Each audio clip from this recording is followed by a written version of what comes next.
Hi, my name's Dee Wilkinson and welcome to my YouTube channel for Southwest Coaching, where we offer bite-sized tools and techniques for your own personal development for coaches and for coachees. And in one way, it's really sad that you're here trying to learn about imposter syndrome, but hopefully it will make you feel not alone, because I would say around 80% of the people that I coach have experienced or do experience the feelings around imposter syndrome at some point in their career. So going to be a whistle stop tour. So bear with me. Sorry for being quick, but do email us afterwards if you've got any queries. We're going to go through 5 steps of improving and getting over imposter syndrome. But first of all, what is it? Well, it's often a feeling, a really deep imprinted feeling in ourselves that we're not quite good enough, that we're doing a job and we're actually, the evidence is we're doing it well, but there's this kind of deep sense of we're going to get found out. They're going to realize that I'm not as good as they think I am. So, I might get away with it for the first 3 months of my job, but actually when they find out that I'm not as good as they think I am, it could all unravel. And we carry this with us, and it's really sad because we are good enough. And I want to go through these steps that can help us overcome this, sometimes what's a debilitating syndrome, depending to what level you experience it.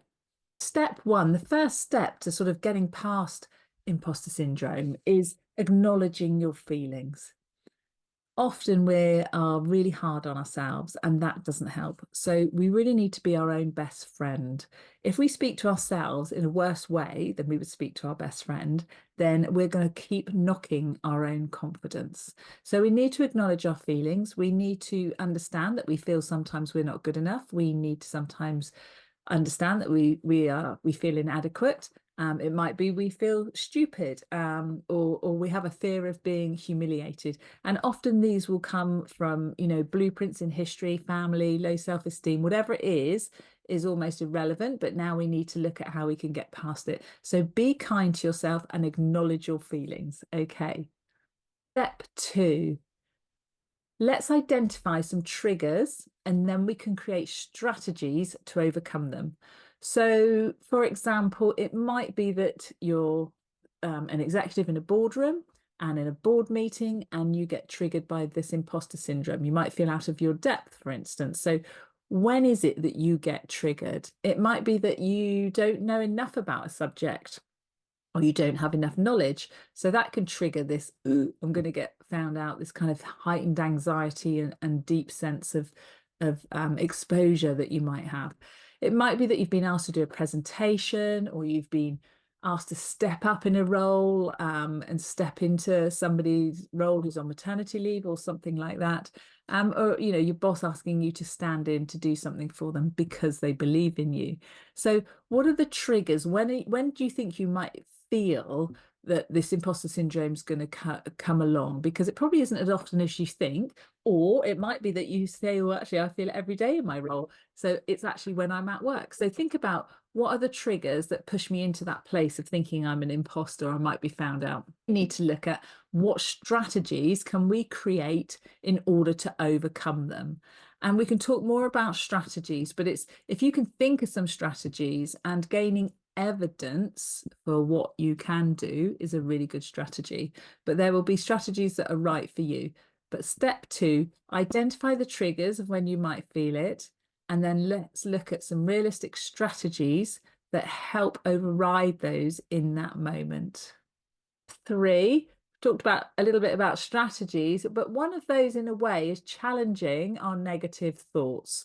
So we call it NAT sometimes, negative automatic thoughts. So these thoughts come in, and we need to just challenge that sometimes, because often it's a very negative process and we listen to our negative thoughts far more than we listen to our positive thoughts, and we give them weight. So I think it's only fair, if we give weight to the negative thoughts, that we should then find the opposite and give equal weight to the positive. So we can challenge our thoughts by thinking, is what I'm thinking now true? Is it really real?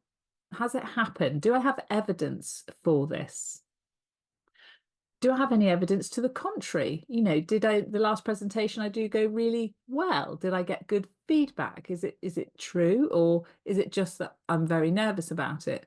And also challenge our thinking in that just because I think it doesn't mean it's true. So we often get caught up in our thoughts and we really believe them. But actually, if we can stop and have a look at them from outside of ourselves and look in, are they true at all? And another good strategy is called reframing, but it's about what other positive perspective could I find for this situation? Yes, I've looked at the negative. So what other positive could I find? So that's step three, just challenging our negative thoughts and keeping that going on a regular basis. Step four, limit social comparison. So there's so many platforms out there with all these amazing, perfect people on that are all having the great life, that are riding the wave, doing their thing professionally. And, I sometimes look at LinkedIn and think, God, that's overwhelming. It's like everybody vying to get to the top and all being brilliant. And it's like, gosh, what do I do with that? How can I compete with that? It's huge. So social comparison has a real impact on us, and we can often get lost in it and feel that compared to others, we're never going to be any good. So somebody gave me a most amazing quote one day, and I really love this quote, and I want to pass it on to you because I want you to carry it with you.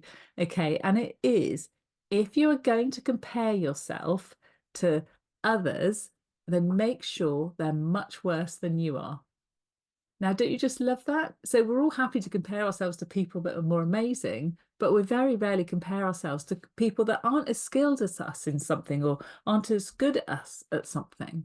So if you're going to compare yourself to somebody, make sure they're much worse. Limit your own comparison, because your experience and who you are and what you bring to the table is unique. And of course, as somebody also said a lovely quote, which I do love, is that there will always be people lesser and greater than yourself. And then if you can believe in that, that gives you permission to relax a little bit. Yes, there will always be people that will be better than you. There'll always be people that will be worse than you. So let's just concentrate on being you and being the best version of you that you can be. And then the last step is step five, and that's celebrate your successes. So we need to build on your successes, keep the evidence of what you do well and what goes well for you and what you've been able to achieve. We often forget this. It's small things, sometimes it's big things. We don't note it down as an evidence journal. So keeping an evidence journal, celebrating your success is really important. And then if you get wobbly, if you feel like the imposter syndrome is coming back, go back to your evidence journal, look at your successes, see what you have done, what you have achieved, and what you are capable of. And being in imposter syndrome in that space, is it in the positive part of it, is that it's helping us grow and develop.